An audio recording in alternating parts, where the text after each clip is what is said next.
j'allais mettre un screamer. Franchement, c'est même pas mon genre. Donc, vidéo Halloween. Salut les BG, c'est Bestrick Show et on se retrouve pour une nouvelle vidéo cauchemar avec le même maquillage des mêmes années. Du coup, alors, oui, comme vous pouvez le voir, le décor a complètement changé, oui. Mais c'est simplement pour cette vidéo et certainement pour la vidéo Noël. On va donc voir des vidéos. Non, on va pas voir des vidéos. On va voir du coup des histoires ici sur un vidéoprojecteur, puisque on est un peu dans mon nouveau, on est un peu dans mon home cinéma que j'ai fait moi-même. Enfin là vous voyez rien, mais puisque honnêtement j'ai pas envie de faire tomber la caméra vu sur ce qu'elle est posée. Franchement j'ai vraiment pas envie de la laisser tomber. Vous le voyez pas, mais franchement il y a un vidéo pro, il y a un écran blanc que j'ai fait avec, il y a un écran blanc, mes deux Xbox, il y a mes deux ordi, il y a une enceinte, bref il y a tout pour passer un bon moment ici en regardant un bon film. Mais du coup aujourd'hui on va pas regarder un bon film, je vais lire des petites histoires ici d'horreur courtes. Mais quand même assez satisfaisante. J'ai lu la première et la dernière, franchement génial. Du coup, alors là, je sais pas si vous pouvez... Non, j'essaie pas de me rapprocher pour voir un peu plus mon maquillage. Non, j'essaye de voir si de là vous pouvez voir les histoires. Enfin, ce qui est écrit, mais en fait, je pense pas. Du coup, on va commencer tout de suite avec la première. Oui, je reviens, je vais simplement... voilà... mettre ici. Donc je vais lire juste ici puisque je suis le plus près du tableau. Donc merci à I'm Modexo. Écoute, je vais regarder sur mon écran. Donc c'est sur Wattpad, I'm Modexo. Donc merci à ton profil. Je pense que je vais pas essayer de le redire puisque je pense que je vais encore plus écorcher ton nom. Donc merci à toi d'avoir publié ces petites histoires et ça c'est la première partie, puisque la deuxième partie va y avoir encore d'autres histoires, mais un peu plus longues. Vous allez voir. Donc on commence avec la première.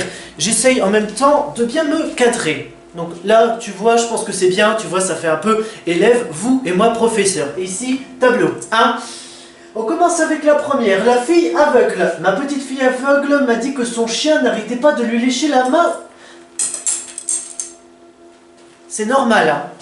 Donc, ma petite fille aveugle m'a dit que son chien n'arrêtait pas de lui lécher la main toute la nuit. Son chien est mort il y a 2 mois.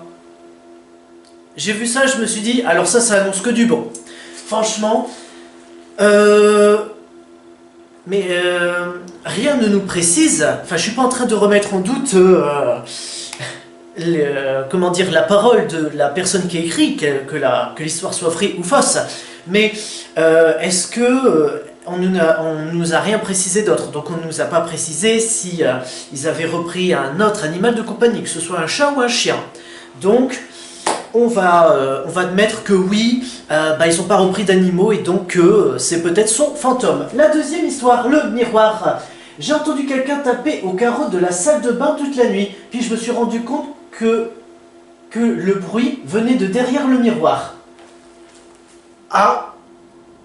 Donc est-ce qu'il pourrait y avoir un monde derrière le miroir? C'est-à-dire, tu vois, vraiment un monde en miroir? Ça, ce serait vachement intéressant à savoir. Le mur, troisième histoire. J'ai mis ma main contre le mur pour me guider dans le noir. J'ai senti un battement de cœur. Oh putain. Oh putain. Oh putain. Mais attends. Est-ce que tu as senti le mur battre? Ou est-ce que tu as senti réellement, est-ce que tu as touché quelqu'un qui... toucher quelqu'un, tu vois, tu mets la main et puis là, d'un seul coup, tu sens le cœur qui bat. Moi, je pense que c'était plus, elle a touché le mur et puis ensuite, elle a vraiment entendu un...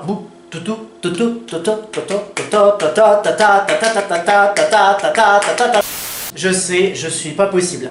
C'était certainement, elle a touché le mur et puis ensuite elle a entendu un poupouf, poupouf, poupouf. Tu vois, TNTC. La quatrième histoire. Seule. Alors, attendez, puisque je me place bien. Ma femme me demandait pourquoi je respirais aussi bruyamment. Ce n'était pas moi.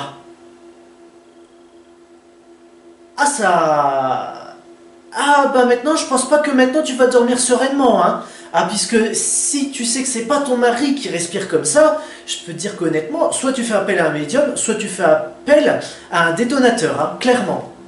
Selfie, il y a une photo de moi en train de dormir sur mon téléphone, je vis seul. Hein. Oh putain, alors là, oh. Ah non mais alors là, mais je sais pas, on sait pas s'il y a... Ah, je vis seul, donc c'est un mec, admettons, le mec il doit plus dormir tranquille, hein. Oh putain, oh mec, alors là c'est la chose la plus étrange que t'aies vécue, hein. Alors là, mais franchement pour le moment c'est annonce que du bon, franchement merci à toi, I'm Modexo, enfin, merci à toi qui a écrit toutes ces petites histoires. Pour le moment, je me régale, hein. Franchement, tic-tac, je sens ses griffes pourrissantes me déchirer la poitrine et sa main froide Attendez, putain. Et sa main froide se plaquer sur ma bouche. La dernière chose que je vois, c'est mon horloge indiquant 1h07, je me réveille, il est 1h... Quoi? Il est 1h06. Oh putain. Non, puisque sur l'écran, c'est pas aussi précis que sur l'ordi. Pardon? Attends, tu t'endors, il est 1h07, tu te réveilles, il est 1h06. Alors, soit t'as passé un jour en dormant entièrement, mais comment dire, faire un sommeil de 24 heures, enfin plutôt de 23 minutes et 59...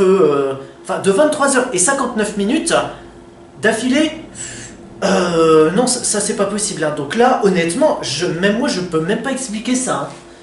Hein. Là, franchement... Alors, Doppelganger, je sais pas si on dit comme ça. Je borde ma... Attends, quoi? Je borde ma fille comme tous les soirs. Je vais quand même vérifier sur l'ordi, je veux pas dire de conneries. Ouais, donc je borde ma fille comme tous les soirs. Je n'ai pas de fille, hein. C'est seulement l'histoire qui le dit. Hein. Je borde ma fille comme tous les soirs. Elle me dit qu'il y a un monstre sous mon lit. Sous son lit. Je regarde sous le lit et je vois ma fille terrifiée qui murmure « Il y a un monstre dans mon lit ». Attends, quoi? Je regarde sous le lit et je vois ma fille terrifiée qui murmure « Il y a un monstre dans mon lit ». Attends, quoi? Attends. Puisque tellement je comprends pas, je suis obligé de relire encore une fois. Donc en fait, ta fille qui est sous la couette te dit qu'il y a un monstre en dessous, tu regardes en dessous, tu vois ta fille qui dit qu'il y a un monstre au-dessus. Mais... What? Mais what? Mais... Waouh. Non mais... Waouh. Là... Là honnêtement je sais vraiment pas quoi dire, hein. Là c'est... j'ai pas d'explication logique à ça. Waouh. Mariée, le titre. Elle m'a dit qu'elle ne pouvait pas dormir en se glissant dans mon lit. Elle avait la robe du jour de son enterrement. What? Attends, quoi? Elle m'a dit qu'elle pouvait pas dormir en se glissant dans mon lit. Elle avait la robe du jour de son enterrement. Attends, donc en fait, si je comprends... j'arrive pas trop à comprendre là. Mais en fait... J'arrive pas trop à comprendre, mais en fait, c'est un peu une personne morbide là, c'est... Ah, donc en fait, elle est mariée, mais elle porte la robe de son enterrement. Quoi? Oh putain! Si vous arrivez à comprendre, dites-le moi dans les commentaires, hein, puisque là... là, si je continue à faire aller mes ménages, je vais avoir un bug et puis je vais cracher là. À tout moment, là...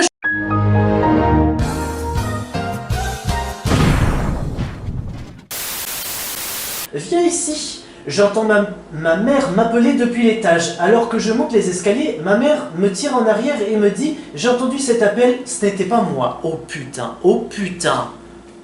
Donc attends, c'est-à-dire que t'as entendu la voix de ta mère te dit t'appeler? Waouh, putain. Depuis l'étage, donc t'as cru entendre la voix de ta mère t'appeler depuis l'étage, tu montes et puis ta mère... Elle est là en train de te dire... Donc ta mère a aussi entendu la voix.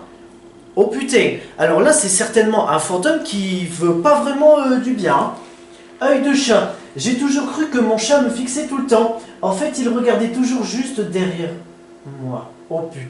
Oh là là là là là là là. Alors j'ai peut-être une explication à ça. C'est que, en fait, je crois que les chats peuvent quand même voir les auras, les fantômes, tu vois. Je suis pas sûr de ce que je dis, hein. Donc en fait, il y aurait quelqu'un juste derrière toi qui t'accompagne, hein, tout le temps. Puisque, attends, j'ai toujours cru que mon chat me fixait tout le temps. Donc en fait, c'est-à-dire que cette personne serait à côté de toi tout le temps. Oh putain, oh là là là là là. Bébé, il n'y a rien de plus mignon que d'entendre le cri d'un bébé.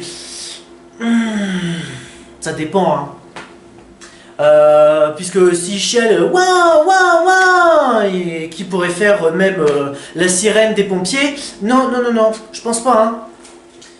Alors, il n'y a rien de plus mignon que d'entendre le cri d'un bébé. Seulement, il y a 1h du matin que je suis tout seul. Oh, quoi? Il est 1h du matin et je suis tout seul. Ah, donc tu es en train de nous dire que tu vis seul et tu entends le cri d'un bébé. Oh putain, waouh. Alors là, franchement, la personne, elle doit plus être rassurée de dormir chez elle, hein. Waouh. Porte, depuis que je vis seul dans cet appartement, je ferme plus de portes que j'en ouvre. Je ferme plus de... Ah, donc je ferme plus de portes que j'en ouvre. Je ferme plus de portes que j'en ouvre. Alors, soit c'est les courants d'air, mais je pense pas. Soit il y a quelqu'un, soit il y a un fantôme qui vit avec toi. Très clairement. Allez, on est parti pour les 3 dernières. Je vais quand même essayer de bien me mettre. Cache-cache, ne soyez pas effrayés par les monstres. Regardez sous votre lit regardez sous votre lit ou dans votre placard. Mais ne regardez jamais au plafond. Ils détestent être vus.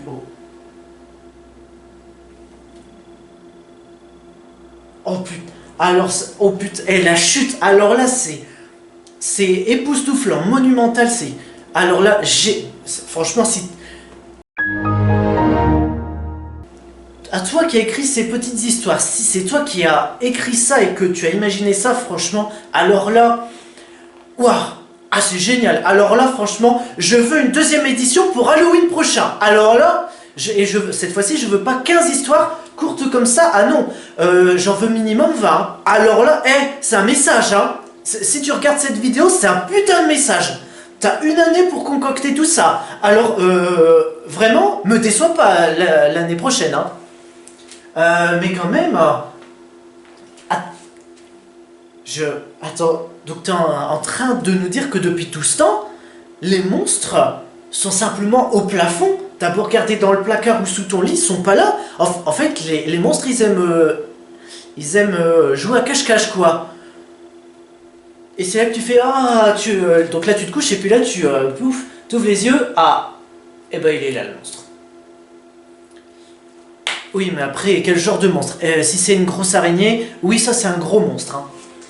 Gardien, je travaille de nuit aujourd'hui comme agent de sécu. Il y a une silhouette qui me sourit sur la caméra du grenier. Oh putain, oh là là. Oh putain, ça doit être terrifiant. C'est ta première nuit, tu vois quelque chose dans le grenier. Oh putain. Attends, puisque... Donc il ne nous précise pas le lieu, mais on imagine que c'est dans un bâtiment, on va dire dans un bâtiment managérial, je sais pas, j'invente, hein. Non, on va dire dans un musée. Donc en fait, tu fais partie de la sécu, tu regardes les caméras et puis il y a une silhouette qui sourit à la caméra dans le grenier. Oh.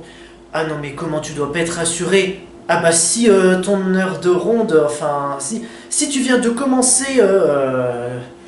là, ton heure là, alors là, tu vas passer une de ces nuits à flipper tes morts. Hein. Et enfin, dernière, à la fenêtre. Il y a une silhouette qui me fixe à la fenêtre. Je suis au 7e étage. Et bon Dieu que c'est haut, cet étage. Hein. Ouais.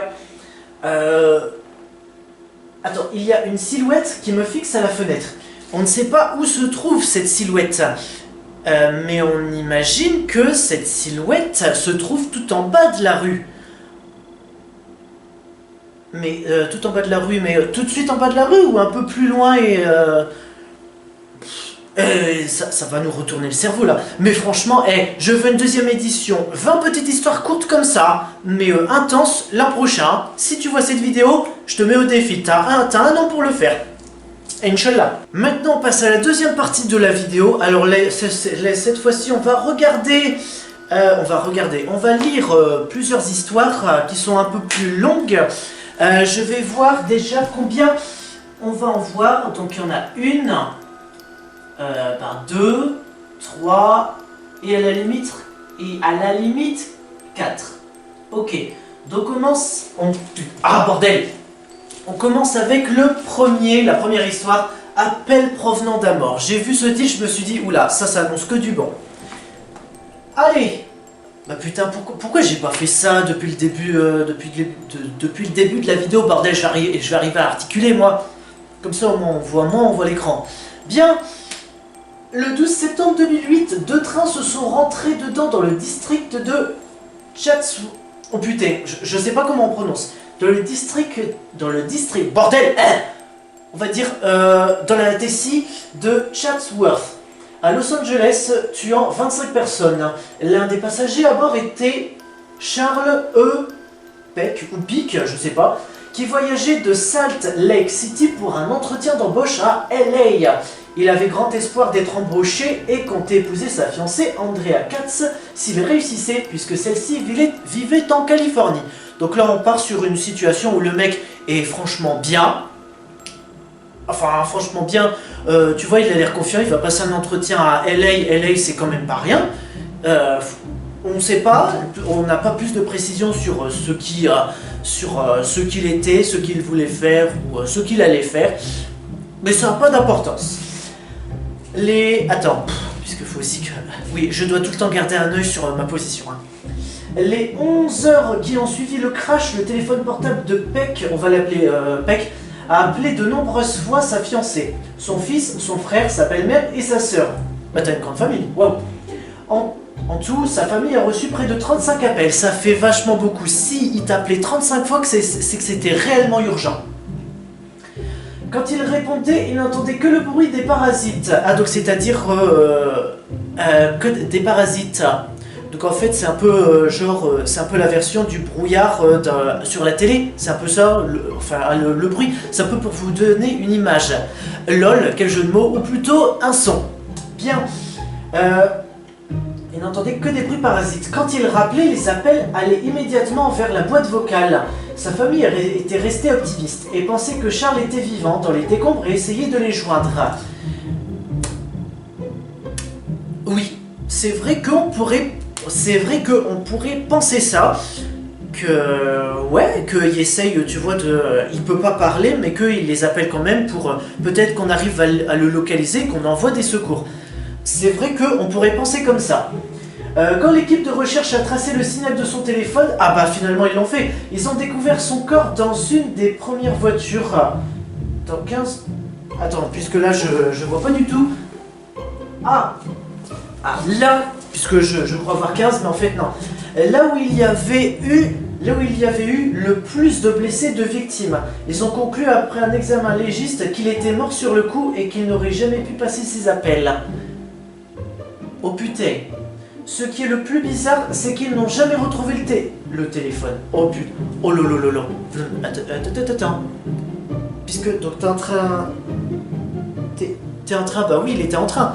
Mais... Il est mort sur le coup, son téléphone a sonné. Donc quelqu'un a bien... Ouh là là là là. Oh putain. Donc il a téléphoné, enfin je sais pas, peut-être un fantôme les a appelés, mais peut-être que c'était son fantôme qui les a appelés, peut-être pour leur dire ces derniers mots, je sais pas, mais peut-être qu'il est parti au paradis avec son téléphone, mais ouah, ah c'est... vrai ou faux, là enfin que l'histoire soit vraie ou fausse, là, waouh, franchement, pour le moment ça annonce que du bon, ça annonçait que du bon, hein, depuis le début jusqu'à maintenant. Alors là, franchement, c'est bien.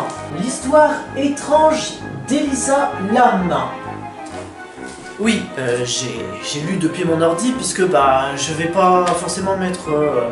Il n'y a pas assez de place pour mettre le titre et l'histoire. Donc, un mystère récent est assez effrayant. En février 2013, j'espère que c'était pas un 15 février, haha. Une étudiante de 21 ans appelée Elisa Lam a été retrouvée flottant dans une réserve d'eau sur le toit du Ceci Hotel à Los Angeles. Elle avait été portée disparue. Un réparateur l'a trouvée après que les autres se soient plaints d'un goût bizarre dans l'eau. Ah bah ça c'est la décomposition, hein. La décomposition, alors, je pense pas que ça soit réellement bon pour l'organisme, hein. Enfin pour ceux qui le boivent après. Oh putain. Ah non, hein. Il n'y avait aucun signe de traumatisme sur le corps et pas de traces de drogue dans son système. Donc, enfin, dans son système, donc genre dans son système nerveux, dans son corps quoi. Elle avait pas pris de drogue, elle avait rien pris apparemment. La mort a été classée comme une noyade accidentelle, bien sûr. Elle se promène sur le toit d'un hôtel à LA, et puis, alors tu vois, imaginons, elle marche comme ça, oh, au bord, à côté t'as le vide, à côté t'as l'eau, enfin t'as l'eau de l'hôtel, puis là d'un seul coup, ah, elle perd l'équilibre, plouf.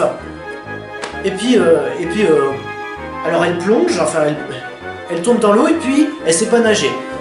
Donc vous allez nous faire croire que ça c'est une noyade accidentelle, bien sûr. Ici, depuis... Ok. Ici, rien n'est accidentel. Tout est généralement expliqué. Hein? Ce qui rend cette histoire particulièrement dérangeante, c'est cette vidéo réquisitionnée par la police. Ah, donc ça fait un... Ah, comment on dit ça? Bah ça fait une preuve, oui. Ça fait une preuve. Mais qu'est-ce qu'elle dit, la vidéo? C'est ça. Qui montre probablement les derniers moments de la jeune fille. Son comportement vient-il de tendances schizophrènes qui lui étaient inconnues? Peut-être y avait-il quelqu'un en dehors de l'ascenseur.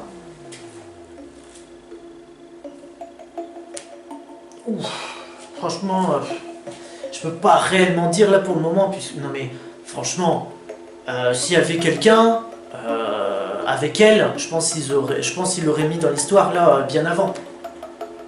De plus, l'accès au toit était condamné, protégé par une alarme. Les murs du réservoir étaient si hauts et la porte était si lourde que les travailleurs ont dû se mettre à plusieurs pour ouvrir la porte et en sortir son corps. Comment là aurait-elle pu entrer dans le réservoir et refermer la porte après elle? Elle n'est pas passée par... Alors, pour moi je vois qu'une chose, c'est-à-dire qu'elle passe par en haut. Puisque tu nous parles d'un toit, donc à mon avis, peut-être elle a dû prendre une échelle, et puis ensuite sauter, sauter comme si elle le faisait de façon consentie, ouais bien sûr.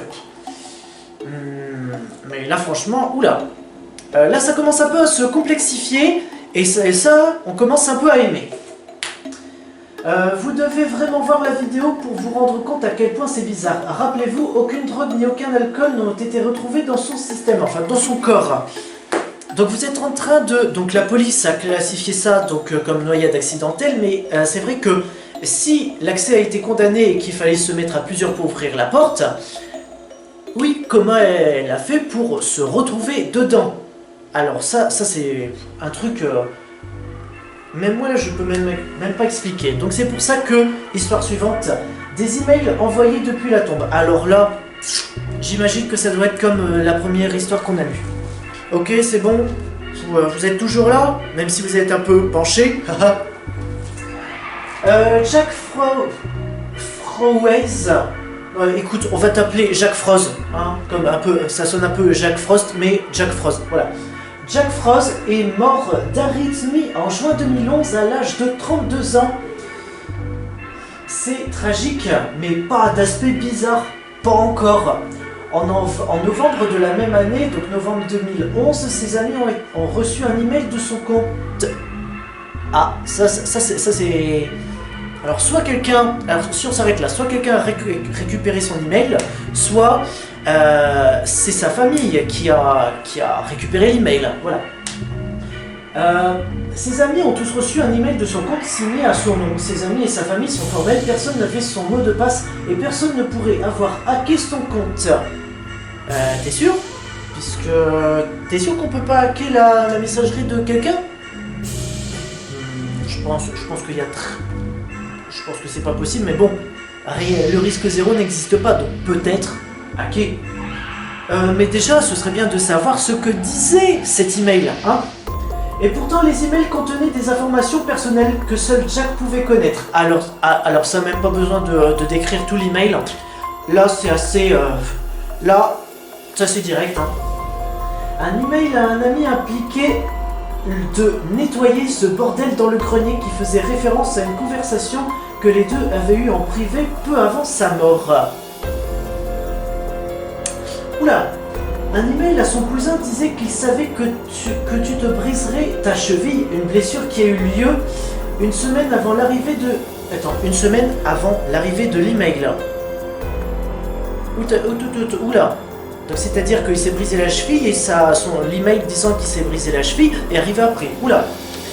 Probablement un cœur complètement malade, mais la famille et les amis de Jack disent qu'ils n'ont toujours pas reçu d'explication pour les emails et ont abandonné l'idée d'en trouver une. Intéressant. C'est ce que dit l'histoire. Non mais... alors là honnêtement, soit le mec... Je pense que c'est ça. Je pense que c'est comme dans la première... comme dans la première histoire. Dans la première histoire, le mec s'en va avec son téléphone. Enfin, on va admettre que ça. Et donc là, le mec est certainement reparti avec son adresse mail, ses mots de passe et puis tout ce qu'il savait. Donc imagine, il était là, au ciel, là, comme ça. Il décide, tiens, je savais que tu te brisais la cheville. Allez, bim, envoyé. Sérieux, vous croyez que là-haut, il est là, sur son ordi, tiens, ici, je me regardais des vidéos YouTube. Alors, qu'est-ce qui se passe dans le monde des humains? Oh, il y a la guerre. Heureusement que je suis plus là. Sérieusement.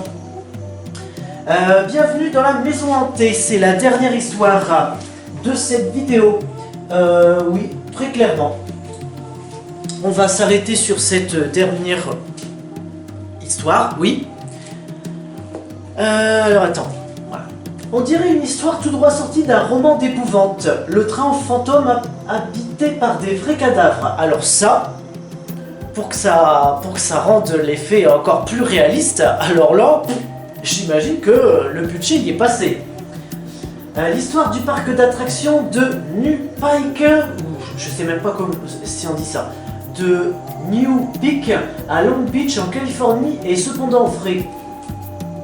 Ah bon? Et si les gamins d'Universal Studios n'avaient pas fouiné, personne ne n'en serait jamais rendu compte. Donc vous êtes en train de me dire que à un moment donné, il y a eu des vrais cadavres là-bas au parc d'attractions, enfin dans le train fantôme. Ah bon? Et ça c'est vrai. En décembre 1976, une équipe de tournage est venue filmer un épisode de l'émission télévisée 6 Million Dollar Man. Je connais pas cette émission, forcément j'étais pas né, et vous non plus. Alors qu'il préparait la maison hantée pour le tournage, un technicien a déplacé l'homme pendu et son bras est tombé, et un os humain est apparu. Il s'avère que le cadavre était celui du criminel Elmer McCurdy, je vais essayer de bien le prononcer. Oui, donc c'est bien ça, Elmer McCurdy. Mais comment il s'est retrouvé là en fait? Elmer McCurdy qui avait cambriolé un train et volé 46 $, et 2 bouteilles de whisky. Non mais frère, juste 46 $? Tu fais un vol, tu repars avec 46 $? Franchement c'est pas beaucoup, hein. Que tu repartes avec 10 000 $ et à la limite 2 bouteilles de whisky, ouais, de 1911 et puis d'autres bouteilles d'alcool, ok. Mais là, attends, 46 $, 46 $ plus 2 bouteilles de 1911. Bon ouais, peut-être que les bouteilles sont au goût, je pense que ça avait dû bien fermenter. Enfin non, le vin ça fermente pas, mais bon. Non, le whisky. Comme on dit, plus c'est vieux, mieux c'est bon.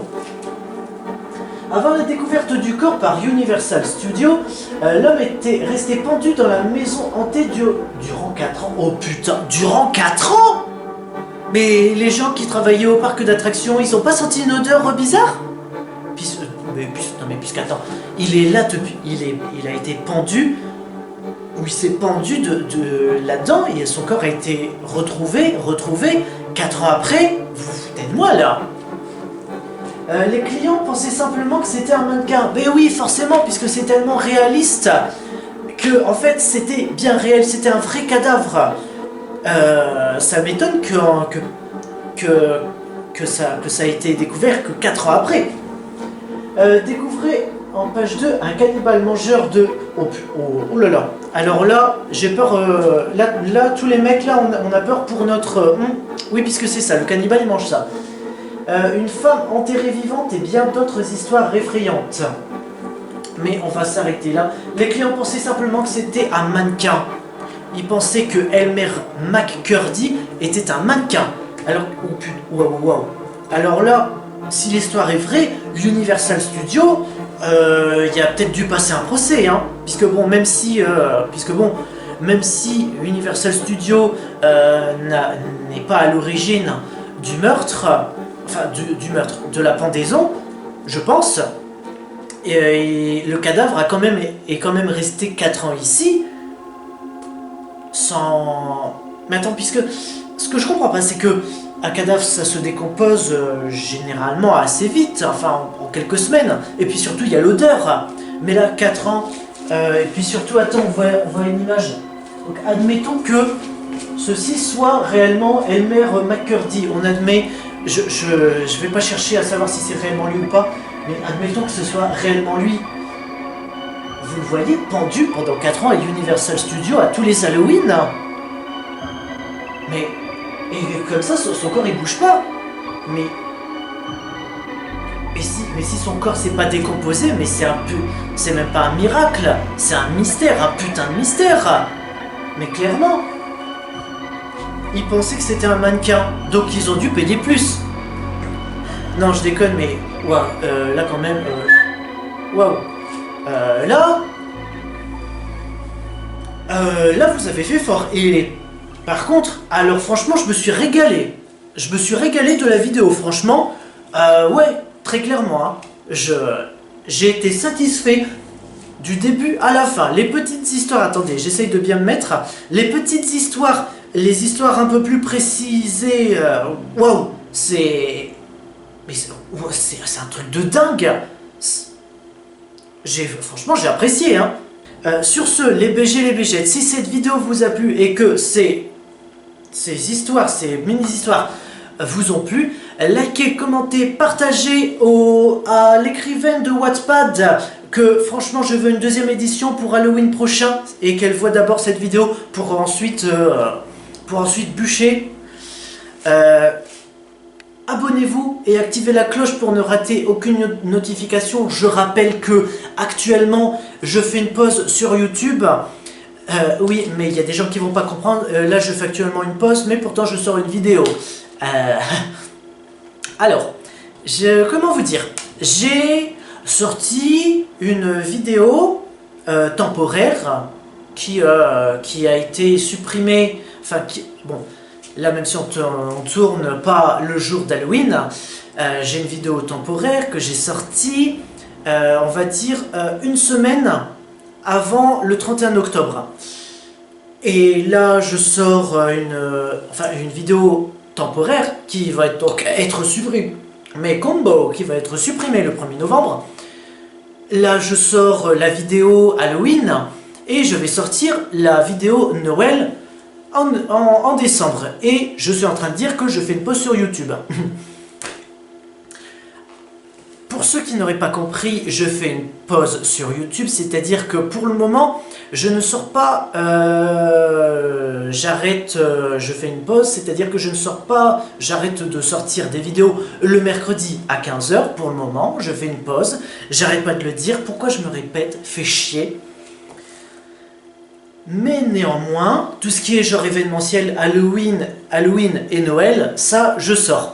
Bon, on aurait été en période des vacances, ce serait passé nickel, mais bon, sauf que là, les gens ils vont se dire... Bref. Donc, je vous ai tout dit. Allez, si vous regardez cette vidéo et qu'il est encore nuit et qu'il est encore temps d'aller effrayer les gens dehors, et ben allez les effrayer. Dites-leur que vous le faites de ma part. Hein. Ah ouais, vous avez dit... Ah, toc toc toc. Ah, Ça c'est de la part de Bestrick Show. Oh putain, ça ce serait bâtard, mais ça ce serait vraiment bien à faire. Eh, franchement, faites-le, envoyez-moi les vidéos sur Insta. Putain, je vous promets que je vous passe en vidéo là-dessus. Ah, vraiment, hein. Eh, moi quand je fais des promesses, je les tiens. Je vous promets que si vous m'envoyez des vidéos comme quoi vous faites peur aux gens et que vous dites, que vous leur disiez que c'est de ma part et que vous me les envoyez sur Insta, je les mets là sur YouTube. Ouais, ah oui. Alors là, clairement, faut vraiment que vous le fassiez. Donc cette outro a beaucoup trop longtemps duré. Je vais y mettre un terme. Non, bien évidemment, hein. Je vais y mettre un terme maintenant.